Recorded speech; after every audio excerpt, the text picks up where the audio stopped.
ಪ್ರಸಂಗ ಬಿದ್ರೆ ಈ ದೇಶಕ್ಕೆ ಪ್ರಧಾನಿನೇ ಆದ್ರಾಯ್ತು. ಆದರೆ ನಿಮ್ಮಂತ ಸ್ನೇಹಿತರಿರ್ಬೇಕು ಅಷ್ಟೇ. ಜಾತಿ ಮತಗಳಲ್ಲಿ ಬೇರೆ ಆಗಿದ್ದರು ಇಬ್ಬರು ಒಂದೇ ತಾಯಿ ಮಕ್ಕಳೆಂದು ತಿಳಿ. ಕೂಲಿ ಮಾಲೀಕನೆಂಬ ಭೇದ ಭಾವಿದ್ದರು ನಾನಿನ್ನ ಸಹೋದರನೆಂದು ತಿಳಿ. ಒಟ್ಟಾರೆ ಒಗ್ಗಟ್ಟಿನಿಂದ ನಡೆಯುತ್ತಿರುವ ಈ ನಮ್ಮ ಬಿಗಿ ಸಂಸಾರಕ್ಕೆ ಯಾರಾದರೂ ಕೊಳ್ಳಿ ಹಿಡಿತನೆಂದು ಬಂದರೆ ಅದೇ ಬೆಂಕಿಯಲ್ಲಿ ಅವರನ್ನು ಹಾಕಿ ಸುಟ್ಟು ಭಸ್ಮ ಮಾಡಿಬಿಡ್ತೇನೆ. ನಂಬಿಕೆ ತಾನೇ? ನಂಬಿದೆ ನಾಗರಾಜ, ನಂಬಿದೆ. ನೀನು ಮುಂದೆ ನನ್ನ ಸ್ನೇಹಿತನಷ್ಟೇ ಅಲ್ಲ, ನನ್ನ ಒಡ ಹುಟ್ಟಿದ ಸಹೋದರಿದ್ದ ಹಾಗೆ. ಹಾ ನಾಗರಾಜ, ನೀನು ಬೇಗನೆ ಆ ಆಳುಗಳಿಗೆಲ್ಲ ಸಂಬಳ ಕೊಟ್ಟು ಶೇಂಗಾ ಖರೀದಿ ಹೋಗಿ ಬಂದು.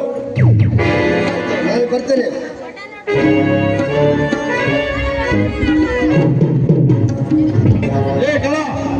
ನೋಡ್ರಿ, ಹೋಗಲಿ.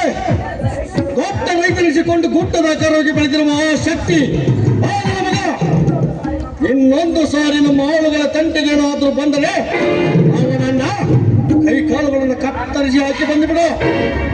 ಅಪ್ಪಣೆ ಕೊಟ್ಟು ಬಿಡಿದಣೆ. ಅವನ ರುಂಡವನ್ನು ತೆಗೆದು ಅವನ ಮಾಂಸವನ್ನು ನರಿ ನಾಯಿಗಳಿಗೆ ಹಾಕಿ ಹಬ್ಬದ ಊಟ ಮಾಡಿಸಿಬಿಡುತ್ತೆ.